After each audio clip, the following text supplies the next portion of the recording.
Kyoto is world famous for its history and culture, but recently it's been receiving press for another reason: over-tourism. As large numbers of tourists return to Japan to see the most famous sights, news articles have been popping up to report on the problems surrounding the large crowds. We've been living in Japan for 4 years and love to explore the lesser-known parts of the country, but we've also been to Kyoto twice before and seen all the crowded top spots. So this time, we want to know, is it possible to enjoy a quiet Kyoto while still seeing some amazing culture? Let's hop on some bikes for a day and find out. We've got the bikes and we are off. Honestly, I do all the planning in the relationship, so I know the course, but I'm also the worst at navigating by a map. What? We may be going. You kidding? Surely not. We must go back up the hill that way. What? It's going to be interesting to see if we can actually even get to our destinations. We've hired bikes from the store Kyoto Eco Trip, and our final destination is to see the autumn foliage at the beautiful Eikando Temple. Before that, we'll pass through the quaint area of Philosopher's Path and the famous Silver Pavilion at Ginkakuji Temple. But to start it all off, we'll be going for a ride along the river. This is easily my favorite part of Kyoto. So let's get riding.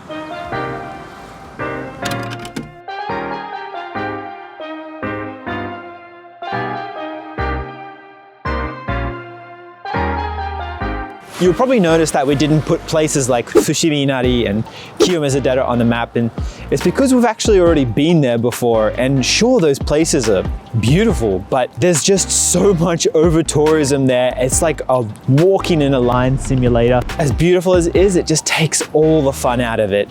But this is why I like this area so much. It's just so much more open, you're free, and I love these houses on the side of the river.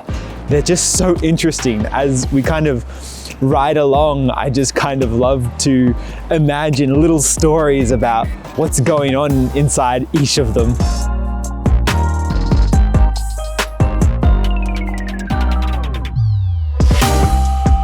So the master navigator that I am, I'm just checking our route, and basically we've come up off the river. The river is done, and you could go over to a place called Shimogamo Shrine, I think, but we're not gonna do that because honestly we've been going quite slow, so we're going to skip that. But you could do it. It's a UNESCO World Heritage Site. Instead, we're gonna go over to Ginkakuji Temple. Let's go.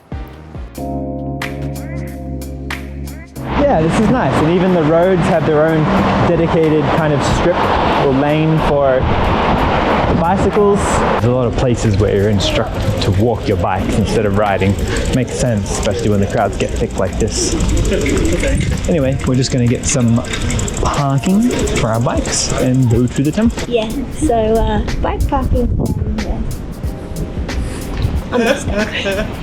Let's walk around. Bike parking in Kyoto. Park your bike.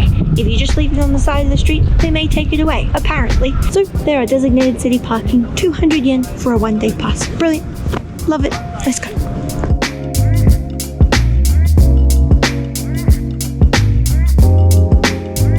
It's actually our first time coming here, so I didn't realize how kind of nice the street was going to be with all little shops and lots of street food. We got a bun filled with Kyoto beef.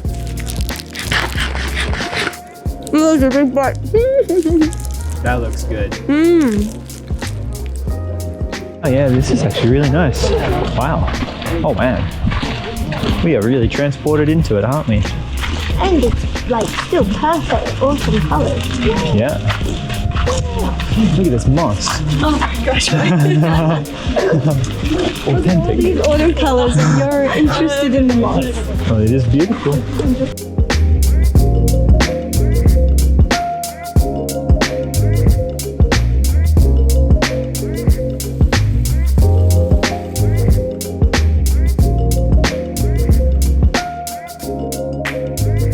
Right now we're at the observation deck up above Ginkakuji Temple, and really I haven't seen something this beautiful in quite a long time. So Ginkakuji means civilian Gingakuji means silver pavilion, which is down below us. It's actually not silver, it never actually was. I think it's thought to be like the sister to Kinkakuji, which is the golden pavilion, which is one of the most famous in Kyoto. But apparently it did have black lacquer on it at some point, and if the moonlight hit it right, it kind of looked silver. So there you go.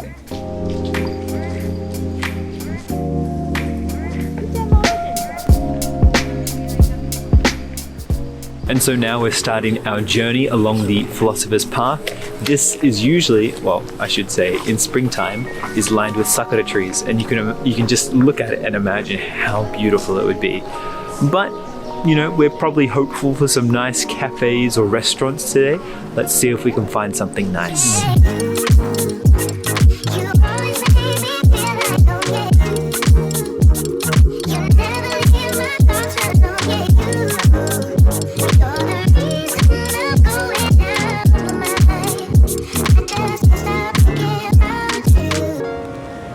So we were successful in finding a really cute little cafe to come to along Philosopher's Path. The vibe, the雰囲気is very nice here. We're like sitting in amongst all of the trees, the autumn colors, and food-wise, what I went for is actually something that originates from Kyoto. It's called obanzai. Basically, it's a style of cooking that has been passed down through generations in Kyoto, and for it to be considered obanzai, it needs to have ingredients that are in season, ingredients that are from Kyoto, and the whole thing around it is centered around mottainai, which basically means like water waste. So you're using ingredients that would otherwise be discarded or go to waste into this style of cuisine. So it's my first time having it. Let's try it out. A few moments later. So I already had the chicken, the karaage off camera because I couldn't wait, and it's really, really delicious. The rice as well, like it's, I guess the whole mottainai thing has got like corn and beans and stuff inside as well, so it's really good. I'm very interested though about like this prawn vegetable dish over here. Looks interesting, we'll see.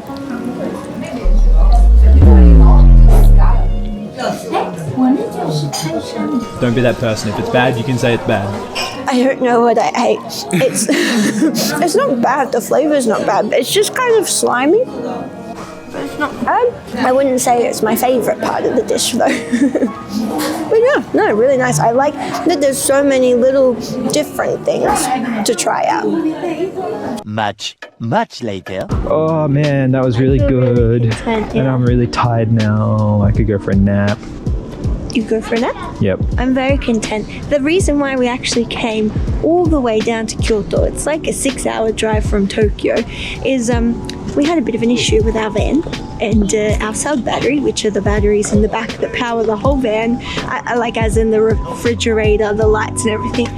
Well, yeah, they died. The reason for that is there's this tiny little switch above the passenger seat in the van that we didn't know about, and if you switch it one way, it means that the navigation system in the front, even when you turn the car off, it's connected to the batteries, the sub-batteries in the back. So basically, the navigation system drained the sub-batteries completely. And then we decided, okay, we need to go for a super long drive to charge everything back up again. So that's why we're here. But I'm really glad that it kind of happened out that way. Well, you know, it was a bit of a pain. A bit of a disaster, not gonna lie.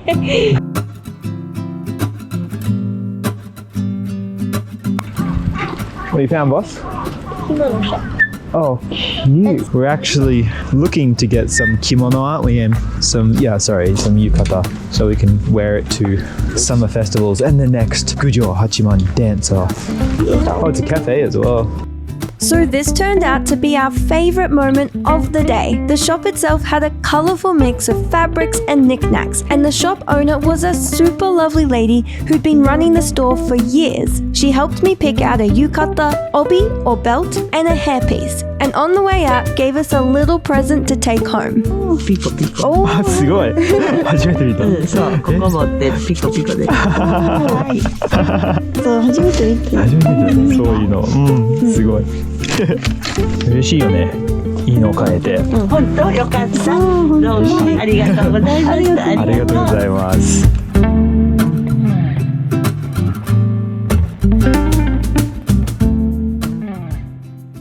Wait, do you know where we're going? Oi. Oi. What? We may be going the wrong way. You kidding? Surely not. You haven't We must done go it. back up the hill that way. What? Nah, you gotta be kidding, right? No. Oh my god. Oh, men na say Look out for the taxi.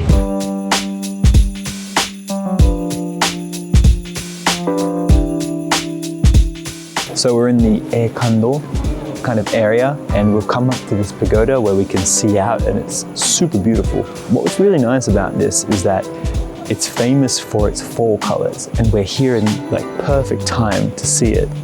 But it's not just like insanely overcrowded. Like we can totally freely move around and like absorb it all in, and it's so peaceful. This is the way to do it. This is really nice.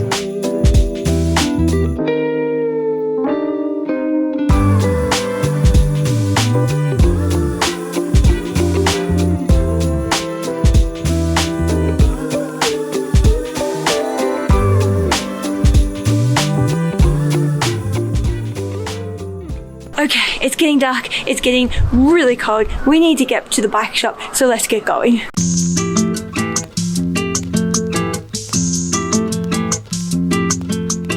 What the hell?